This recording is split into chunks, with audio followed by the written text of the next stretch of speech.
agents that are used in cytopenias and hematopoietic growth factors.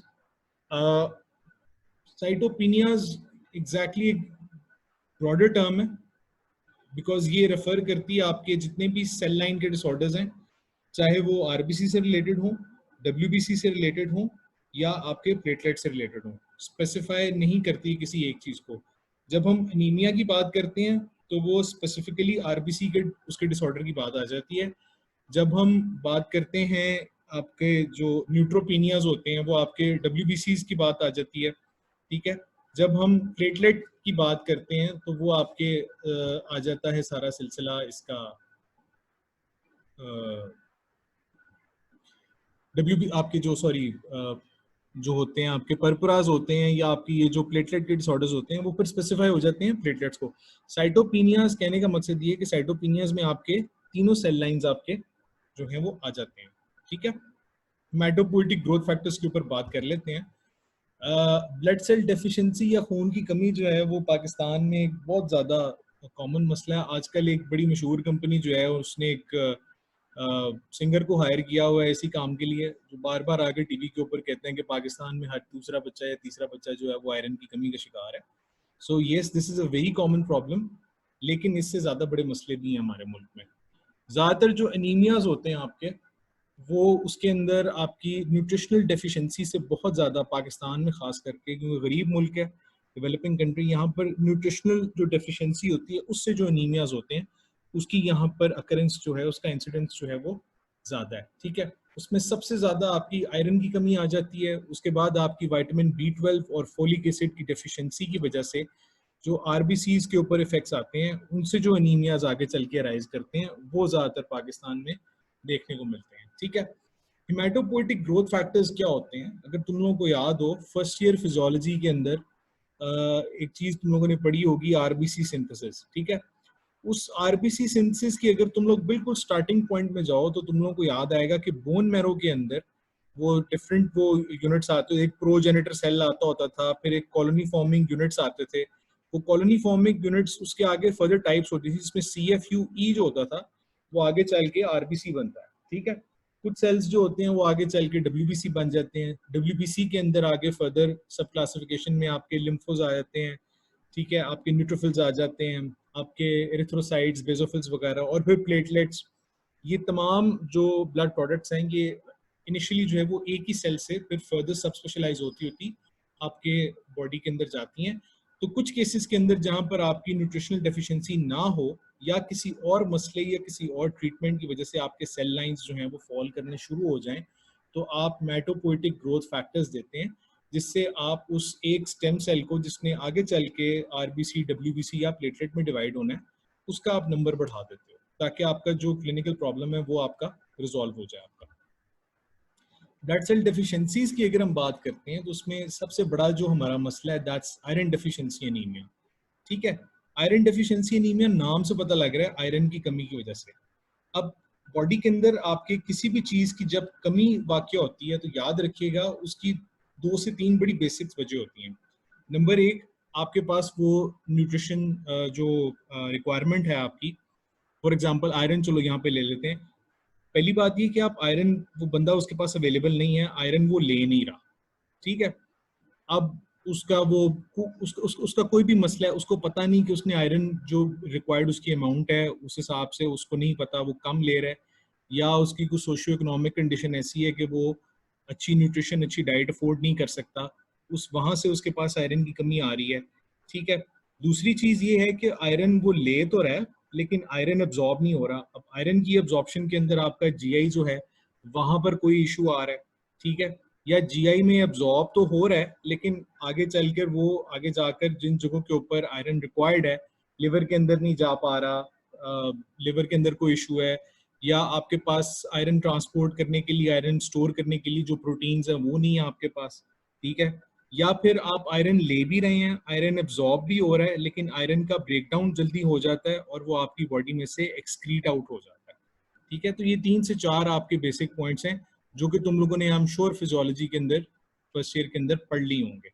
Iron deficiency anaemia के अंदर जो एक classical आपका एनीमिक पिक्चर आती है दैट्स माइक्रोसिटिक हाइपोक्रोमिक। इसके ऊपर ज्यादा डिटेल में हम लोग नहीं जाएंगे, लेकिन माइक्रोसिटिक याद रखिएगा, माइक्रो मीन्स स्मॉल, ठीक है, और cytic that is related to your cell. So microcytic means कि सेल का साइज जो नॉर्मल साइज होता है उससे साइज छोटा होता है सेल का, नंबर एक. नंबर दो, हाइपोक्रोमिक.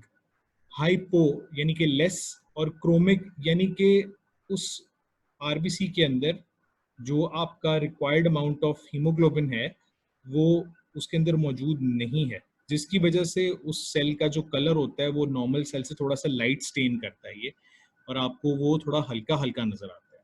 आयरन डेफिशिएंसी एनीमिया के अंदर जो ब्लड पिक्चर में आपके पास आरबीसीज आते हैं, they are microcytic and they are hypochromic. इस चीज को हम माइक्रोसिटिक हाइपोक्रोमिक एनीमिया कहते हैं, ठीक है. दूसरी जो सबसे बड़ी आपकी एनीमिया कॉज करने की वजह होती है वो आपके विटामिन डेफिशिएंसीज होती हैं, जिसमें आपके दो जो मेन आपके सोर्सेज हैं, एक उसमें आपका विटामिन B12 होता है, ठीक है, जो मेगालोब्लास्टिक एनीमिया और फिर आगे चल के पर्निशियस एनीमिया कॉज करवा देता है, और दूसरी चीज होती है आपकी फोलिक एसिड, ठीक है.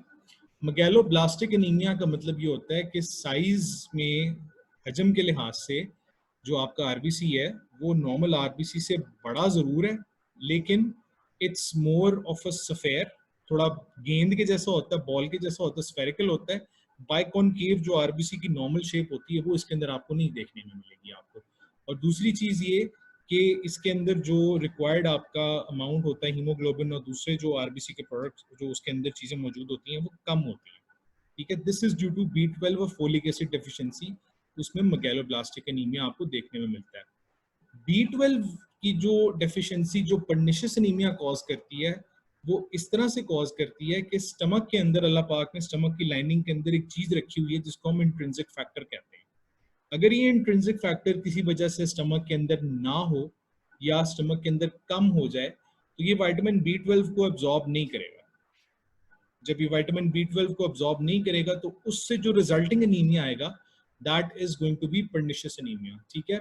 फिजियोलॉजी वाले बच्चे जो फिजियोलॉजी के एग्जाम दे रहे हैं, याद रखो विटामिन B12 डेफिशिएंसी से जो पर्निशियस एनीमिया होता है उससे आपके कुछ न्यूरोलॉजिकल सिम्टम्स भी आते हैं आपके, ठीक है. अब न्यूरोलॉजिकल सिम्टम्स के अंदर, correct me if I am wrong, subacute combined degeneration of the spinal cord, ये आपकी अल्टीमेटली रिजल्ट करती है पर्निशियस एनीमिया की वजह से, ठीक है. अब स्टमक में इंट्रिंसिक फैक्टर क्यों नहीं हो सकता? स्टमक में इंट्रिंसिक फैक्टर इस वजह से नहीं हो सकता कि खुदा ना ख्वास्ता उस बंदे को जिसको ये पर्निशियस एनीमिया निकल आया है, उस बंदे को स्टमक के अंदर कोई कैंसर डेवलप हो गया तो उन्होंने उसको बचाने के लिए उसका स्टमक जो था वो सर्जिकली रिमूव कर दिया. अब जब स्टमक पूरे का पूरा निकल गया तो साथ इंट्रिंसिक फैक्टर भी गया, इंट्रिंसिक फैक्टर गया तो आपका विटामिन B12 भी गया, विटामिन B12 गया तो आपको पर्निशियस एनीमिया वहाँ पे जो है वो शुरू हो जाता है. और इसी तरह से आपका एक पूरा वो MCQ बन जाता है या SCQ सिनारियो बन जाता है विटामिन B12 डेफिशिएंसी का. बाकी ब्लड सेल डेफिशिएंसीज भी होती हैं, आपका WBC भी कम हो जाते हैं, प्लेटलेट्स भी कम हो जाते हैं, और उसके लिए फिर हमें मल्टीपल चीज़ें जो है वो हमें देनी पड़ती हैं. लेकिन इस चैप्टर के अंदर चूंकि ये CVS के पोर्शन से रिलेटेड है और CVS का एक कह लो कि माइनर पोर्शन है, इट्स वेरी रेयर कि इसमें से तुम लोगों को SCQ आएगा. MCQ आने के चांसेस 1 से 2 MCQs आने चाहिए, इससे ज़्यादा नहीं आने चाहिए. और उन 1 से 2 MCQs के लिए तुम लोग जो मेन फोकस होना चाहिए that is number 1 iron deficiency anaemia, उसको ट्रीट कैसे करना है, और नंबर 2 विटामिन डेफिशिएंसी एनीमिया, बिलखसूस विटामिन B12 और फोलिक एसिड, ठीक है. ये आपके हेमाटोपोइटिक फैक्टर्स आ गए जो आप यूज करते हैं अपने साइटोपिनियास को ट्रीट करने के लिए. अगर आपका प्रॉब्लम एरिथ्रोसाइट में आ रहा है या आरबीसी में आ रहा है तो उसके अंदर आपने विटामिन B12 और फोलिक एसिड या फोलेट्स को कहते हैं, आपका आयरन डेफिशिएंसी के लिए आयरन, और दूसरे आपका एरिथ्रोपोइसिस स्टिमुलेटिंग एजेंट्स ESAs, ठीक है. यार मुझे एक चीज बताओ, एरिथ्रोपोइटिन बनता कहाँ पे है? Open question for all of you. Kidney. Thank God, बिल्कुल सही आंसर है. आपका किडनी के अंदर एरिथ्रोपोइटिन जो है वो रिलीज होता है जो आपका अल्टीमेटली जाकर आरबीसी प्रोडक्शन जो है वो करवाता है, ठीक है.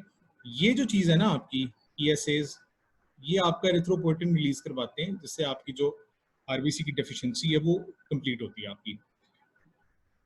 अगर आपके प्लेटलेट्स में कमी है तो उसके लिए प्लेटलेट फैक्टर्स में इंटरल्यूकिन 11 आ जाता है, और जो ग्रेनुलोसाइट्स हैं उसके लिए आप फिलगैस्ट्रिन, ठीक है, ये कॉलोनी स्टिमुलेटिंग फैक्टर, ठीक है, ग्रेनुलोसाइड कॉलोनी स्टिमुलेटिंग फैक्टर, और ये आपका साइग्रामोस्टिन होता है, ठीक है। इसका काम भी कॉलोनी स्टिमुलेटिंग फैक्टर होता है, इसका काम भी आपके ग्रेनुलोसाइड्स को इंक्रीज करना होता है। इस चैप्टर के अंदर बहरहाल हम लोग एरिथ्रोसाइट के ऊपर ज्यादा फोकस रखेंगे, ठीक है, क्योंकि एनीमियास के क्वेश्चंस आते होते हैं पेपर में।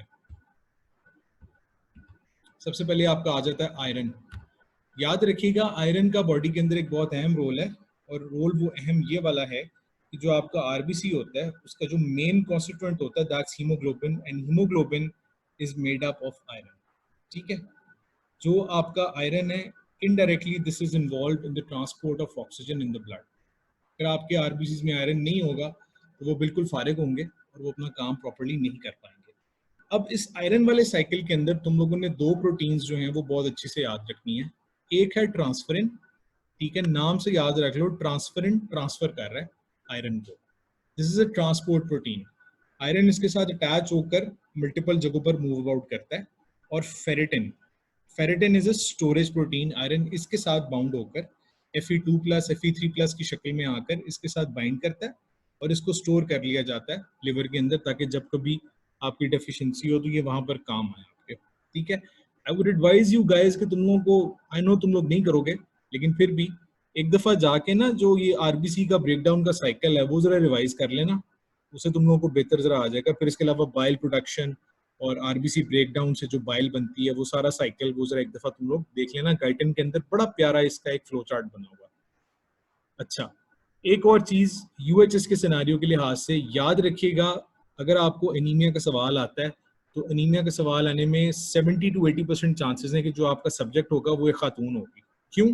बिकॉज आयरन डेफिशिएंसी ज्यादातर जो है वो ख्वातीन के अंदर होती है। मोस्ट अगर आप स्पेसिफाई करो तो उसमें मेंस्ट्रुअल ब्लड लॉस आ जाता है, ठीक है, या सिनेरियो दे दिया जाता है कि एक खातून थी, उसका रिसेंटली सी सेक्शन हुआ या सिजेरियन सेक्शन हुआ, तो उस सिजेरियन सेक्शन के दौरान जो है उसका ब्लड लॉस बहुत ज्यादा हो गया, ठीक है, that will also lead to iron deficiency anaemia. या वो क्लिनिकल पिक्चर में आपको बता देगा कि जी उसने क्लिनिकल अपना लैब में वो गई, उसने अपना रिपोर्ट करवाई, तो रिपोर्ट के अंदर माइक्रोसिटिक हाइपोक्रोमिक एनीमिया उसका निकला है, which is iron deficiency anaemia, ठीक है।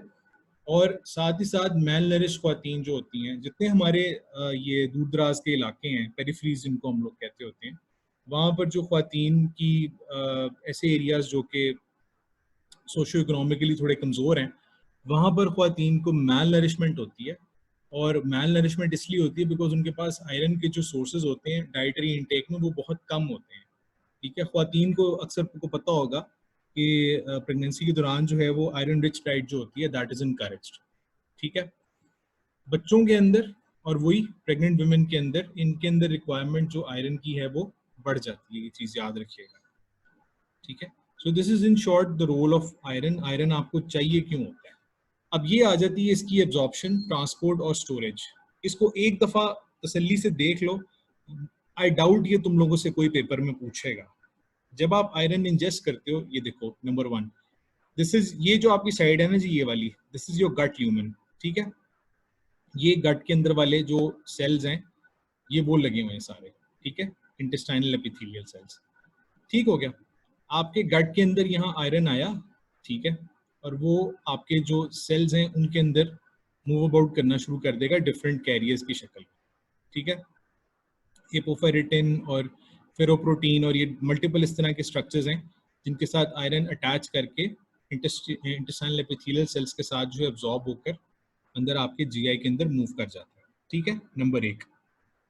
नंबर 2, यहाँ से एब्जॉर्ब होने के बाद ये 2 जगहों के ऊपर जाता है, ठीक है।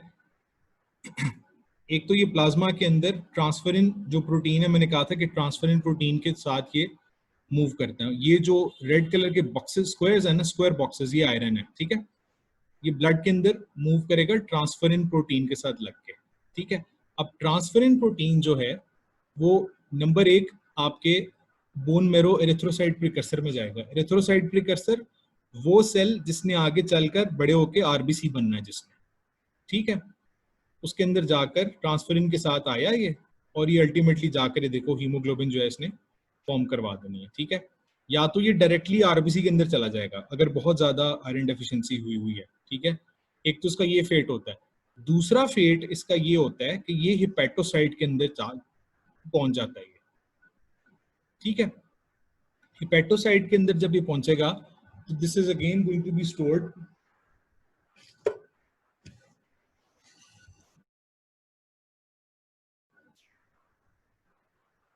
हिपैटोसाइट के अंदर जब इसने जाना है तो this is again going to be stored, ठीक है। यहाँ पर ये देखो ये इसके अंदर आया, इसने इसको रिलीज कर दिया और ये एपोफेरेटिन के साथ जो है वो स्टोर हो जाता है आपका, ठीक है। यही वजह है, अभी पिछले दिनों ईद गुजरी है, तुम लोगों ने देखा होगा जो कलेजी का रंग होता है वो बड़ा डार्क रेडिश सा इस किस्म का होता है। क्यों? क्योंकि उसके अंदर आयरन के जो होता है वो अमाउंट ज्यादा होती है, वो स्टोर हुई होती है उसके अंदर आयरन, ठीक है। चौथी फेट इसकी क्या होती है, ये हीमोग्लोबिन जो है ये आरबीसी है बेसिकली एक, और ये आरबीसी अपनी मुद्दत गुजार चुका है।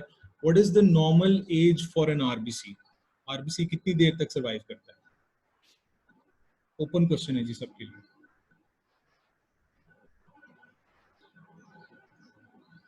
120 120 क्या? 120 days. 120 डेज। days. शाबाश। और तो अब ये आरबीसी जो है ये अपना टाइम पूरा कर गया, इसको अब रिसाइकल होना है इसमें, ठीक है। इस आरबीसी को आपके मैक्रोफेजेस जो हैं वो इनगल्फ करके इसको इसके प्रोडक्ट्स के अंदर जो है वो ब्रेक डाउन कर देते हैं, ठीक है।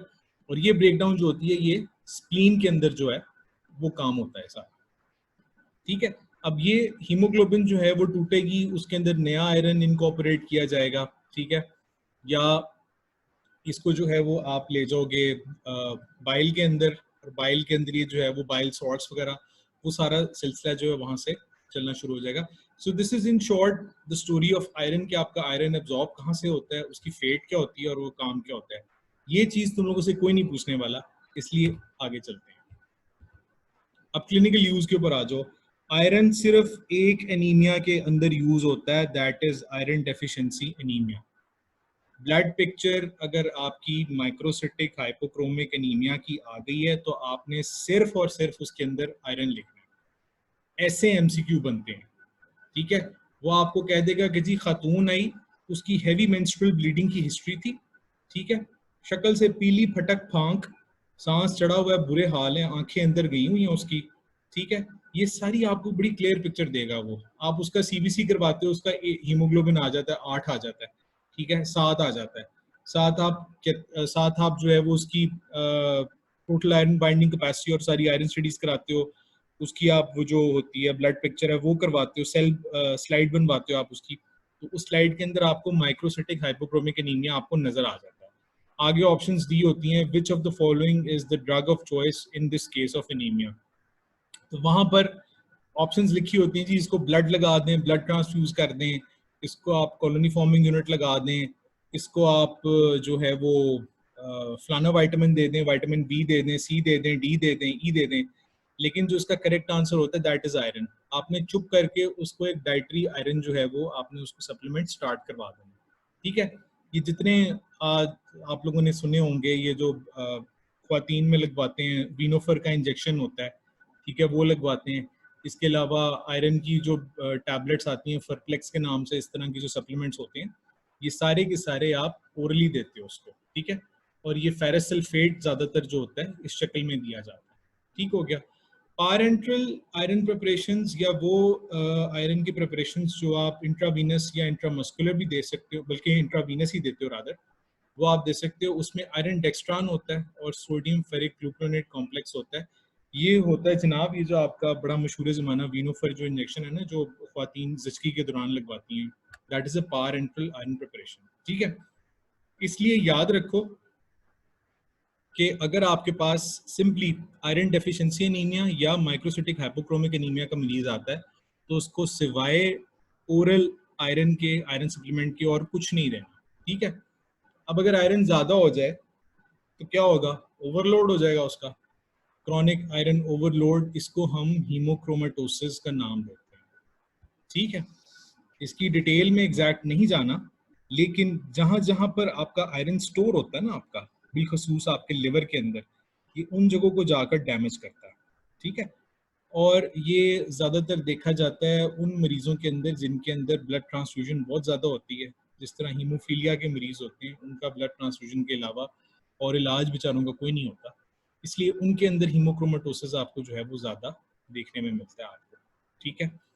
या इसके अलावा जिन लोगों के अंदर कोई इनहेरिटेड एबनॉर्मेलिटी होती है कि वो आयरन ज़्यादा एब्जॉर्ब कर रहे हैं लेकिन उसका ब्रेकडाउन नहीं कर पा रहे। अब इसका तोड़ क्या होता है, आपने अगर डेफ्रासिरॉक्स, ठीक है, ये बेसिकली एक आयरन चिलेटर होता है। चिलेटर क्या होता है इसकी डिटेल में मत जाओ, जस्ट रिमेंबर कि हीमोक्रोमेटोसिस के लिए आप डेफ्रासिरॉक्स देते हो, ठीक है। इसलिए अगर आप लोगों को क्वेश्चन आ जाए कि एक हीमोफीलिया का मरीज था, वो पिछले पता नहीं कितने सालों से वो ब्लड ट्रांसफ्यूजन करवा रहा है, लगवा रहा है ब्लड, उसको हीमोक्रोमेटोसिस डेवलप हो गया, उसका लिवर एनलार्ज हो गया है, उसके फेस पे कुछ फाइंडिंग्स आ गए हैं, which of the following drugs would you prescribe. नीचे लिखा होगा विटामिन B12 आयरन ये वो सारा कुछ, तो आपने वहां पर डेफ्रासिरॉक्स आपने देना है उसको, ठीक है। अब अगर तुम लोगों ने नोटिस किया हो तो यहाँ पर एक और ड्रग का नाम लिखा हुआ है, दिस इज डेफ्रॉक्सामीन। अब ये क्या होता है, बाज़ होता है कि छोटे बच्चे होते हैं घर में, माओ ने या बड़ों ने कोई अक्सर वो टैबलेट रखी होती है आयरन वाली, ठीक है, वो क्या होता है बच्चे कैंडी समझ के या जेली समझ के ना उसको खा लेते हैं ज़्यादा सारी, एक्सीडेंटल इंजेक्शन होती है, कुछ 5-6 गोलियां खा ली, ठीक है। या बाज़ होता है कुछ लोग मेरे जैसे जिंदगी से तंग आए होते हैं, वो उठाकर पूरी डब्बी फांक लेते हैं अंदर, तो उस चीज को काउंटर करने के लिए हम एक आयरन चिलेटर देते हैं जिसको हम डेफ्रॉक्सामीन का नाम देते हैं, ठीक है। ये आपके जीआई के अंदर जितना भी आयरन अनएब्जॉर्ब्ड होता है ना, ये उसको जाकर अपने साथ, जैसे कोई चीज उसके साथ चिपक नहीं जाती, ये उसको अपने साथ खींच लेता है अंदर और उसको अनएब्जॉर्बेबल और मतलब इन शॉर्ट उसको अनहार्मफुल बना देता है उसको, ठीक है। इसलिए अगर कोई आपको सिनारियो आ जाए कि छोटा बच्चा था या कोई सुसाइडल अटेम्प्ट थी कि उसने कोई 10 से 12 गोलियां आयरन की ले ली हैं, तो उसके लिए आपने डेफ्रॉक्सामीन देना है और आपने देना भी ओरली आपने। डेफ्रासिरॉक्स इज यूज्ड इन हीमोक्रोमेटोसिस, ठीक है। अच्छा, लॉजिकली बात करें तो हमारा जो एनीमिया वाला पोर्शन है वो यहाँ पर खत्म हो जाता है, लेकिन there is something called vitamin B12, ये भी बहुत जरूरी है। विटामिन B12 का काम क्या होता है, विटामिन B12 जो होता है ना आपके डीएनए सिंथेसिस में बहुत इंपॉर्टेंट होता है, ठीक है, और आपके आरबीसीज जो होते हैं वो दबादब बनी जा रहे हैं बनी जा रहे हैं बनी जा रहे हैं, ठीक है। उस चीज के लिए आपका विटामिन B12 जो है वो बहुत ज्यादा इंपॉर्टेंट है, और विटामिन B12 की कमी जो होती है वो आपको नजर भी एनीमिया की शक्ल में आती है, ठीक है। और अगर आप इस डेफिशिएंसी को पूरा नहीं करते तो अल्टीमेटली आप न्यूरोलॉजिकल डिसऑर्डर्स की तरफ मूव कर जाते हैं, जिसमें सब एक्यूट कंबाइंड डिजनरेशन जो होती है वो आ जाती है। फिजियोलॉजी वाले अगर कोई मेरा ये लेक्चर सुन रहे हो तो ये प्लीज जरा मुझे क्रॉस चेक करके बताओ कि विटामिन B12 की डेफिशिएंसी से जो आपके आता है प्रॉब्लम आता है वो क्या आता है नर्वस उसके अंदर सिस्टम के अंदर, ठीक है। बेशक कमेंट बॉक्स में लिख दो या बेशक व्हाट्सएप पे बता दो, लेकिन ये चेक जरूर करो। क्लिनिकल यूजेस के अंदर वही बात कि जिस बंदे को पर्निशियस एनीमिया शुरू हो गया है, ठीक है, उसको न्यूरोलॉजिकल सिम्टम्स भी आने शुरू हो गए हैं, उसका इंट्रिंसिक फैक्टर नहीं है, आपको हिस्ट्री में वो खुद बता रहा है कि गैस्ट्रिक कार्सिनोमा था, स्टमक निकाल दिया इसका, ठीक है, या कोई अल्सर इसका बड़ा सवेयर बन गया जिससे इंट्रिंसिक फैक्टर जो है वो खराब हो गया। स्पाइना बाइफिडा, स्पाइना बाइफिडा ये तो बच्चों में नहीं होती है, चलो मैं खुद भी चेक करता हूँ इसको, ठीक है। इसीलिए आप पर्निशियस एनीमिया को ट्रीट करने के लिए देते हो ये, ठीक है। और दूसरा जो है पॉइंट है इसके अंदर, थेरेपी आपने पारेंट्रली देनी है। पारेंट्रली से मतलब है कि आपने उसको IM या IV देना है। क्यों? क्योंकि अगर आप उसको ओरली दोगे तो ओरली तो वो वैसे ही विटामिन B12 अब्जॉर्ब नहीं कर रहा, उसका इंट्रिंसिक फैक्टर है ही नहीं, तो ओरली देकर तो आपने उसको और अपना दोनों का टाइम जाया करना है। लास्ट आपका आ जाता है जी फोलिक एसिड। फिर वही बात कि फोलिक एसिड जो होता है वो DNA में इसका बहुत अहम रोल होता है, तुम लोगों को याद होगा, तुम लोगों ने पढ़ा होगा कि फोलिक एसिड DNA की सिंथेसिस में बहुत ज़्यादा अहम होता है, नंबर 1। नंबर 2, आपका जो होता है ना डेफिशिएंसी होती है फोलिक एसिड की, ठीक है, वो ज़्यादा प्रॉब्लम करती है प्रेग्नेंट ख्वातीन के अंदर, क्योंकि उसमें न्यूरल ट्यूब इफेक्ट्स आते हैं, और मेरा ख्याल है कि स्पाइना बाइफिडा इसकी कमी की वजह से होता है। ये प्लीज़ चेक करें ज़रा दोबारा से, I have a look again. इसीलिए ख्वातीन को जो होते हैं ज़चगी के दौरान आप फोलिक एसिड जो है वो रेगुलरली उनको स्टार्ट करवा देते हो। आप में से अक्सर ख्वातीन के पास शायद कोई आता हो पूछने के लिए कि बाजी मैं दवाई शुरू कर दें या मैं केड़ी गोली खावा, तो तुम लोगों को अब ये फ़र्ज़ बनता है कि तुम लोगों ने उनको बताना है कि प्रेगनेंसी के दौरान जो है वो बहुत ज़रूरी होता है फोलिक एसिड। ठीक है, चलो कोई बात नहीं, इट्स ओके। अच्छा, क्लिनिकल यूजेस, फिर वही बात, डाइटरी इनसफिशिएंसी जहां पर है वहां पर आप दे दोगे। फोलिक एसिड की वजह से जो मेगालोब्लास्टिक एनीमिक की पिक्चर आ रही है ना, एनीमिक पिक्चर आ रही है, उसमें दोगे। ठीक है, इसके अलावा चूंकि वही प्रेगनेंसी वाली बात कि आपने फीटस के अंदर जो है वो न्यूरल ट्यूब डिफेक्ट्स जो है वो नहीं होने देने आपने। न्यूरल ट्यूब का मतलब है कि उसकी स्पाइनल कॉर्ड आप और ब्रेन उसका जो है वो आप एट रिस्क डाल रहे हो, तो उस चीज़ से बचने के लिए you give the mother proper folic acid oral. अच्छा, ये अब तक इससे पहले जितनी हमने चीज़ें बात की हैं, folic acid, iron, vitamin B12, इन सब का स्पेसिफिकली ताल्लुक जो होता है ना वो आपके एरिथ्रोसाइट से या आपके RBC से होता है। ठीक है, अब जो आगे हम चीज़ें बात करने वाले हैं वो आपके कुछ ऐसे स्पेसिफिक फैक्टर्स हैं जो आपकी तमाम ब्लड लाइंस को इफेक्ट करते हैं, जिसको हम हेमाटोपोइटिक ग्रोथ फैक्टर्स कहते हैं। ठीक है, हेमाटोपोइटिक ग्रोथ फैक्टर्स क्या होते हैं, इसको हम तीन इसके अंदर क्लासेस जो हैं वो आपको पता होनी चाहिए, जिसमें सबसे पहले है एरिथ्रोपोइसिस स्टिमुलेटिंग एजेंट। याद रखना, नाम से पता लग रहा है, एरिथ्रोपोइसिस यानी कि RBC मैन्युफैक्चरिंग इसका काम है। ठीक है, एरिथ्रोपोइसिस जो होता है वो आपका मोस्टली जो होता है वो किडनी के मरहूने मन्नत होता है, क्योंकि वहां पर एरिथ्रोपोइटिन जो है वो निकलता है जो आपका एरिथ्रोपोइसिस इंस्टिगेट करवाता है। ठीक है, अगर इसके अंदर किसी किस्म की कमी होगी तो आपका जाहिर है एरिथ्रोपोइसिस नहीं होगा और बंदा जो है वो अनीमिया में जाएगा। ये कमी क्यों होती है, रीनल फेलियर के जो पेशेंट्स होते हैं उनके अंदर ये कमी हो सकती है। ठीक है, इन पेशेंट्स के अंदर आप जो है वो ये एरिथ्रोपोइसिस स्टिमुलेटिंग एजेंट्स दोगे, जिनको हम शॉर्ट में जो है वो ESAs भी कह सकते हैं। ठीक है, इसमें सबसे बड़ा और जो सबसे कॉमनली यूज्ड होता है दैट्स डर्बापोइटिन अल्फा। ठीक है, डर्बापोइटिन बेसिकली ह्यूमन जो एरिथ्रोपोइटिन हार्मोन है, ठीक है, उसका ये ऑल्टरनेट होता है। दिस इज कह लो कि इसको बनाया जाता है आर्टिफिशियली।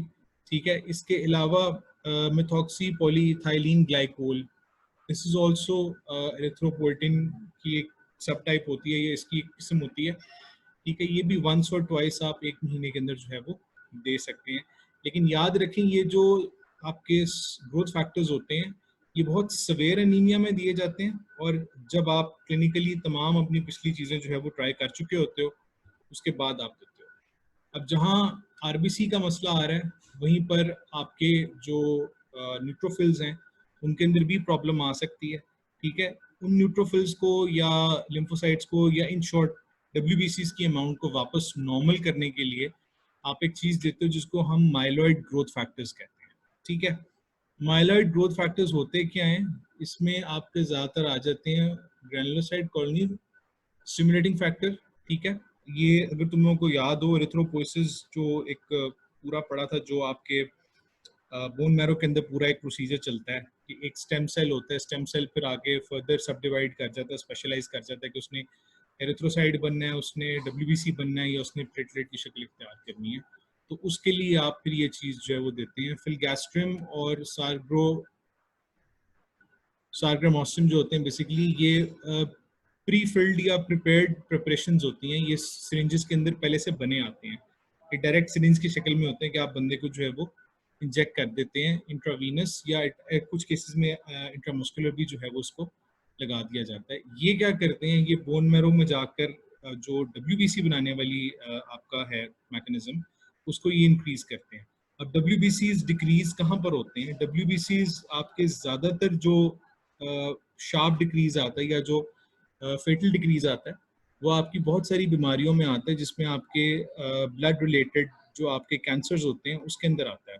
या तो उसके अंदर एज इट इज आपके न्यूट्रोफिल्स डिक्रीज कर जाएंगे, या फिर जो लोग कीमोथेरेपी करवा रहे होते हैं एक लंबे अरसे के लिए, उनके अंदर भी न्यूट्रोफिल्स के अंदर बहुत शार्प डिक्रीज देखने में आता है। उस डिक्रीज को स्टॉप करने के लिए और न्यूट्रोफिल्स की अमाउंट बढ़ाने के लिए आप माइलॉइड ग्रोथ फैक्टर्स देखते हो, जिसमें जो फिलगैस्ट्रिम है this is very very common, ये बहुत ज़्यादा इस्तेमाल होता है। लास्ट में आपके आ जाते हैं मेगाकैरियोसाइट ग्रोथ फैक्टर्स। ठीक है, मेगा कैरियोसाइट ग्रोथ फैक्टर्स में सबसे अहम और सबसे जो कॉमन है दैट्स ओप्रेल्विकिन, ठीक है। ये बेसिकली इंटरलूकिन 11 होता है, ठीक है।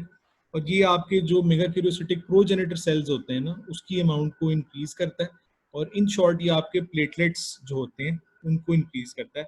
प्लेटलेट्स भी याद रखिएगा, कोई ऐसी बीमारी हो, फॉर एग्जांपल आपका थ्रोम्बोसाइटोपिनिया एक बीमारी होती है, ठीक है, जिसके अंदर पर्परिक पैचेस बन जाते हैं स्किन के ऊपर। ये सारा फर्स्ट ईयर फिजियोलॉजी ब्लड वाला पोर्शन है, ठीक है।